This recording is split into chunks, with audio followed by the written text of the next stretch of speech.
Dalam video kali ini, kita akan membahas tentang sejarah dan tradisi yang ilmiah, dan tidak menampilkan hal-hal vulgar. Video ini menyampaikan materi dalam konteks antropologi budaya, bukan untuk membahas perilaku seksual, tetapi untuk memahami norma sosial dalam beberapa masyarakat tradisional yang memiliki aturan, budaya bahkan ritual yang berbeda dari masyarakat modern. Pelajaran antropologi, suku-suku dengan norma seksual yang lebih bebas dalam perspektif budaya. Dalam antropologi, setiap masyarakat memiliki sistem nilai, hukum adat, dan cara pandang yang berbeda mengenai hubungan antara laki-laki dan perempuan. Beberapa suku di dunia dikenal memiliki norma yang lebih longgar terkait pergaulan atau hubungan sebelum menikah. Namun penting dipahami bahwa hal yang seperti ini bukan tentang kebebasan seksual dalam arti vulgar, akan tetapi tentang cara pandang budaya terhadap kedewasaan, pernikahan, pembentukan keluarga, dan pergaulan. Sehingga banyak yang salah memahami tentang budaya dan ritual di beberapa suku ini. Tujuan kajian ini adalah memahami keragaman budaya, bukan menilai benar salah. Konsep dasar dalam antropologi. 1. Seksualitas sebagai konstruksi sosial. Banyak ahli antropologi seperti Margaret Mead dan Bronislaw Malinowski menemukan bahwa seksualitas dipengaruhi nilai budaya, bukan hanya biologi. Setiap masyarakat mendefinisikan apa yang dianggap pantas atau tidak. 2. Fungsi sosial dari aturan pergaulan. Dalam banyak suku, pergaulan sebelum menikah justru dilihat sebagai bagian dari seleksi pasangan. Ada yang menjadikannya sebagai ritual kedewasaan. Orang menyebutnya dengan sebagai ritual seks. Ritual seksual merupakan suatu acara seremonial yang menandai peralihan seorang muda menuju kematangan seksual dan kedewasaan, atau seorang janda dari status menikah menjadi janda, dan melibatkan beberapa bentuk aktivitas seksual. Diperkirakan bahwa motivasi untuk memaksa anak perempuan untuk melakukan hubungan seksual dengan laki-laki adalah untuk membuat mereka lebih menarik sebagai calon pasangan di daerah miskin di mana membesarkan anak perempuan, yang memiliki prospek ekonomi yang lebih rendah, dianggap sebagai beban. Ada pula yang menjadikan hubungan antar remaja sebagai proses mengenal karakter pasangan. 3. Pentingnya memahami tanpa menghakimi. Antropologi tidak menilai apakah budaya tersebut baik atau buruk, tetapi mengamati mengapa suatu aturan muncul. Karena tiap-tiap suku pasti mempunyai adat istiadat budaya tersendiri.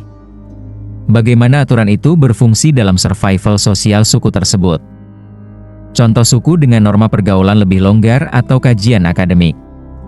Berikut beberapa masyarakat yang oleh peneliti dicatat memiliki norma hubungan yang lebih santai dibandingkan masyarakat modern, namun tetap ada batas adat dan etika.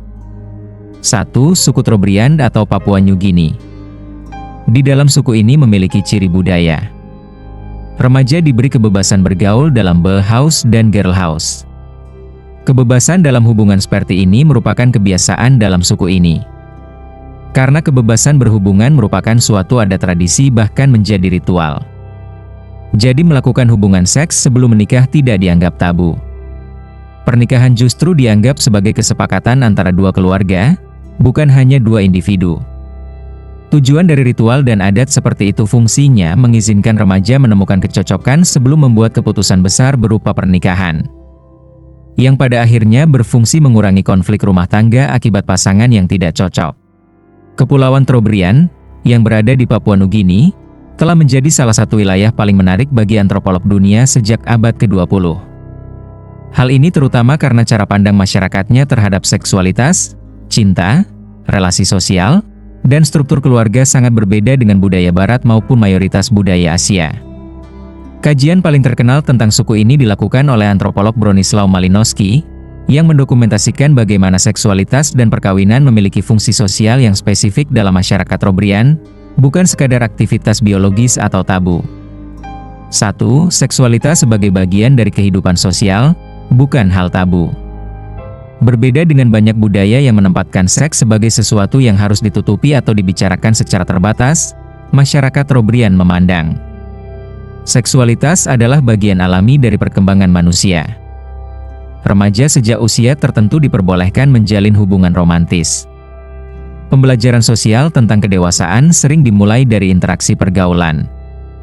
Namun, penting dicatat, Walau masyarakat Trobriand lebih longgar dalam memandang seksualitas, mereka tetap memiliki aturan dan norma yang kuat.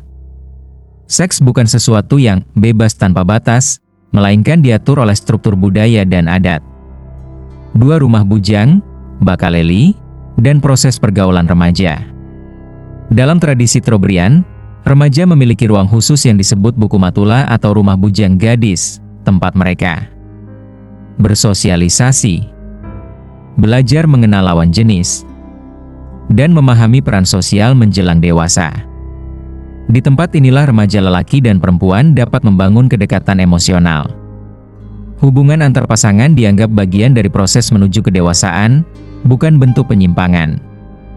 Catatan penting yang ditekankan adalah pergaulan, pemahaman diri, keberanian, dan kemampuan menjalin hubungan, bukan tindakan seksual eksplisit seperti yang dibayangkan banyak orang.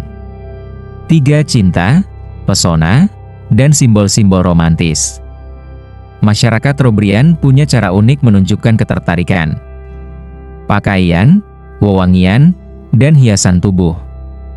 Remaja, baik laki-laki maupun perempuan, sering memakai daun-daunan wangi, bunga, atau cat alami untuk mempercantik diri dalam acara sosial. Tarian dan musik tradisional. Interaksi romantis sering terjadi dalam konteks acara tari adat. Tarian bukanlah ritual seks, tetapi cara membangun kedekatan dan ketertarikan. 4. Perkawinan dalam suku Trobriand. Menariknya, perkawinan suku Trobriand tidak dimulai dengan upacara besar, melainkan seorang laki-laki mulai menghabiskan malam bersama perempuan yang ia cintai di rumah keluarga perempuan. Jika pasangan itu tetap bersama hingga pagi, keluarga perempuan menganggap itu tanda keseriusan. Barulah hubungan mereka dianggap sebagai pernikahan. Setelah itu, pasangan mulai hidup bersama dan menjalani kewajiban ekonomi serta sosial masing-masing. 5. Garis keturunan ibu, matriarki. Salah satu keunikan terbesar masyarakat Trobriand adalah sistem matrilineal. Anak mengikuti garis keturunan ibu, bukan ayah. Kekuasaan dan warisan turun melalui saudara laki-laki ibu, paman dari pihak ibu. Ayah memiliki peran emosional, tetapi paman ibu memiliki otoritas lebih besar dalam urusan adat. Hal ini membuat hubungan seksual tidak digunakan untuk menentukan garis keturunan, sehingga tidak dianggap misteri atau tabu. Mereka mengenal hubungan fisik, namun kepercayaan mitologi menyatakan bahwa anak terbentuk dari roh leluhur yang masuk ke tubuh ibu, bukan dari hubungan seksual. 6. Mitos kelahiran tanpa hubungan seksual. Dalam kepercayaan tradisional, kehamilan terjadi karena roh leluhur, baloma, memasuki tubuh perempuan. Hubungan seksual tidak dianggap penyebab utama kehamilan. Karena itulah, seks tidak menjadi pusat pembahasan moral, dan tidak menjadi beban sosial sebesar dalam budaya yang mengaitkan seks dengan garis keturunan. Namun, masyarakat tetap memiliki aturan untuk menjaga kehormatan keluarga ibu dan menjaga harmoni sosial. 7. Seksualitas sebagai unsur sosial, bukan ritual keagamaan. Satu hal yang perlu diluruskan. Tidak ada ritual seks agama atau upacara keagamaan yang mewajibkan aktivitas seksual dalam suku Trobriand. Yang ada adalah hubungan sosial yang terbuka, pendidikan kedewasaan, dan proses pemilihan pasangan sebelum pernikahan. Istilah ritual seks Trobriand sering muncul karena salah tafsir wisatawan atau media modern yang membesar-besarkan cerita. 8. Moralitas dan kehormatan tetap dijaga.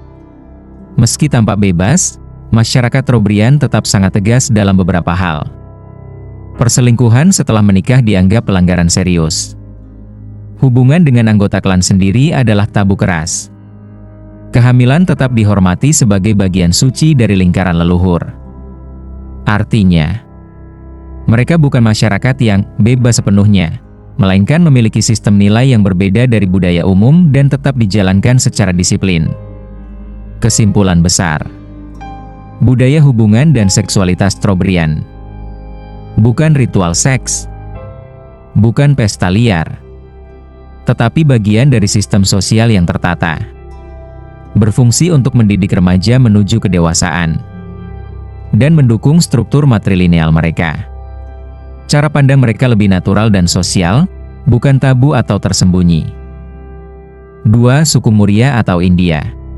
Suku Muria adalah salah satu subsuku dari masyarakat Gond, yang tinggal terutama di kawasan Chhattisgarh, India Tengah. Mereka hidup dalam tradisi masyarakat hutan, struktur komunal, adat istiadat yang sangat tua, sistem sosial yang tidak mengikuti norma agama besar di India. Dalam masyarakat Muria, hubungan sosial, pendidikan moral, dan persiapan diri menuju dewasa merupakan bagian dari sistem budaya yang telah diwariskan selama ratusan tahun. Munculnya istilah ritual seks. Istilah ini sebenarnya tidak berasal dari suku Muria, melainkan dari peneliti kolonial Inggris abad ke-19. Laporan antropolog awal yang menerjemahkan adat mereka secara keliru. Media modern yang membuatnya terdengar sensasional. Perilaku yang diberi label ritual sebenarnya berasal dari Gotul, yaitu sebuah lembaga pendidikan tradisional bagi anak muda suku Muria. Apa itu Gotul? Gotul adalah sebuah rumah komunal, tempat tinggal bagi remaja Muria yang belum menikah, pusat pendidikan moral, etika, kerjasama, dan budaya. Fungsi Gotul: mengajarkan tata krama dan tanggung jawab sosial, melestarikan tarian, nyanyian, bahasa, dan mitologi Muria, mendidik remaja tentang kehidupan dewasa secara bertahap, membangun kedekatan teman sebaya dan rasa kebersamaan. Dalam praktiknya, Gotul adalah tempat tidur bersama secara komunal, campur laki-laki dan perempuan, belajar hidup mandiri, melakukan tugas sosial bersama. Bagaimana aspek seksualitas dipahami? Dalam Gotul, terdapat kebebasan tertentu untuk berinteraksi antara laki-laki dan perempuan. Namun konsep ini tidak bersifat ritual, melainkan bagian dari pendidikan kedewasaan. Berada dalam pengawasan tetua adat, mengikuti aturan adat yang ketat. Penting, tidak ada pemaksaan. Tidak ada aktivitas kolektif atau ritualistik. Tidak ada tindakan eksplisit yang dilakukan sebagai kewajiban. Sebaliknya, yang terjadi adalah pasangan remaja dapat saling mengenal, membangun kedekatan emosional, mempelajari tanggung jawab dalam hubungan. Seksualitas dalam budaya Muria dipandang sebagai bagian alami dari kehidupan, tidak tabu, tidak dijadikan objek sakral maupun komersial. Kenapa dunia luar menyebutnya ritual? Beberapa alasan salah penafsiran. Perbedaan budaya yang sangat besar. Ketidaktahuan peneliti awal terhadap makna Gotul. Bias moral barat pada masa kolonial. Media modern suka sensasi. Akibatnya, praktik pendidikan di Gotul dikemas sebagai ritual seks. Padahal sifatnya sosial pendidikan, bukan ritual keagamaan. Aturan-aturan ketat di Gotul. Walaupun ada kebebasan untuk berpasangan, sistem ini diatur ketat. A. Dilarang cemburu. Emosi cemburu dianggap dapat menghancurkan harmoni kelompok. B. Dilarang kehamilan. Kehamilan sebelum menikah dianggap melanggar adat. C. Dilarang membawa hubungan pribadi keluar Gotul tanpa restu tetua. D. Dilarang memaksa pasangan. Kesukarlaan adalah nilai tertinggi dalam adat Muria. Fungsi sosial dan antropologis.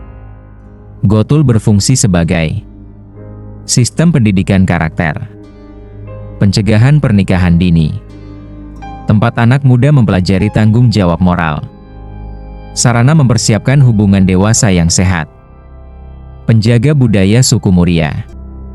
Dalam antropologi, ini disebut pendidikan inisiasi sosial non-ritual, bukan ritual keagamaan. Kehidupan setelah menikah. Menariknya, setelah menikah, pasangan akan keluar dari Gotul. Monogami menjadi aturan. Kesetiaan pasangan dijaga dengan ketat. Kehidupan rumah tangga sangat tradisional dan disiplin. Jadi, kebebasan masa muda bukanlah bentuk pembiaran, tetapi persiapan menuju dewasa yang bertanggung jawab. Perubahan zaman. Saat ini, gotul semakin berkurang. Banyak kampung muria sudah menerima pendidikan modern. Media luar sering salah memahami budaya ini. Pemerintah India menganggap gotul sebagai warisan budaya, bukan ritual seksual. Kesimpulannya, secara akademis dan budaya ini bukanlah ritual seks melainkan sistem pendidikan sosial tradisional. Budaya suku Muria, terutama gotul, mengajarkan kedewasaan, membangun tanggung jawab, bukan upacara seks, bukan ritual keagamaan, bukan praktik eksplisit seperti mitos yang tersebar. Yang disebut orang sebagai ritual seks hanyalah kesalahpahaman dan penyederhanaan terhadap institusi pendidikan remaja khas Muria yang sudah ada sejak ribuan tahun. Ciri budaya dari suku Muria ini: remaja tinggal di rumah khusus untuk belajar kerja sama sosial. Interaksi laki-laki dan perempuan lebih bebas, tetapi tetap ada aturan ketat. Dilarang mengganggu perempuan secara paksa. Kehamilan sebelum menikah sangat tidak diinginkan. Fungsi: membangun kedewasaan sosial dan tanggung jawab. Mengajarkan remaja sopan santun, bukan sekadar pergaulan bebas. 3. Suku Manggarai atau Flores dengan catatan antropologi lama. Beberapa desa di Manggarai pada kajian klasik mempunyai sistem pacaran adat yang membolehkan pertemuan malam ditemani keluarga perempuan. Interaksi pranikah bersifat terbatas namun tidak seketat masyarakat modern. Fungsi: memperkenalkan masing-masing keluarga. Menghindari konflik setelah menikah. D. Suku Kereung atau Kamboja, atau uang sering disebut rumah cinta. Dalam suku Kereung ini memiliki ciri budaya. Terdapat lafuts atau rumah kecil tempat remaja berkenalan dengan calon pasangan. Orang tua membiarkan anak memilih pasangan sendiri. Jadi dengan rumah kecil itu, sebagai tempat dua remaja itu saling memperkenalkan diri sebelum menuju ke pernikahan. Fungsinya: membantu anak mencari pasangan yang benar-benar cocok, agar melatih tanggung jawab dan kedewasaan. Mengapa mereka memiliki norma berbeda? Tergantungan komunitas. Dalam masyarakat tradisional, seluruh anggota suku saling bergantung. Hubungan yang tidak harmonis berpotensi merusak stabilitas komunitas, sehingga mereka memilih sistem yang memungkinkan seleksi pasangan lebih matang. Tidak adanya konsep privasi modern dalam suku-suku tradisional. Kehidupan berjalan sangat terbuka. Hubungan sosial diawasi oleh tetua adat. Keputusan hubungan bukan hanya dua orang, tetapi seluruh suku. Budaya matrilineal atau patrilineal.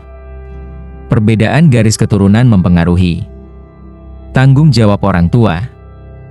Cara memilih pasangan, bagaimana anak dibesarkan, fungsi ritual. Di beberapa tempat, interaksi remaja adalah bagian dari ritual kedewasaan. Tidak dimaksudkan sebagai perilaku bebas, tetapi tahap kehidupan. Jadi berapa pentingnya perspektif moral dan religius di masa sekarang ini? Walaupun beberapa masyarakat tradisional memiliki norma berbeda, bagi masyarakat modern, khususnya yang beragama, perilaku seperti itu tidak sejalan dengan norma agama, tidak sesuai dengan etika keluarga masa kini, tidak cocok diterapkan dalam masyarakat urban. Pelajaran antropologi bukan untuk meniru, tetapi untuk memahami keanekaragaman manusia. Jadi, kesimpulan dalam sejarah di atas bahwa ada suku-suku yang memiliki aturan pergaulan lebih longgar, tetapi tidak berarti tanpa etika. Semua itu terjadi dalam konteks budaya, bukan kebebasan tanpa aturan. Setiap budaya punya alasan sosial, historis, dan ritualnya sendiri. Pengetahuan ini membantu kita menghargai keberagaman namun tetap memegang nilai moral, agama, dan etika modern.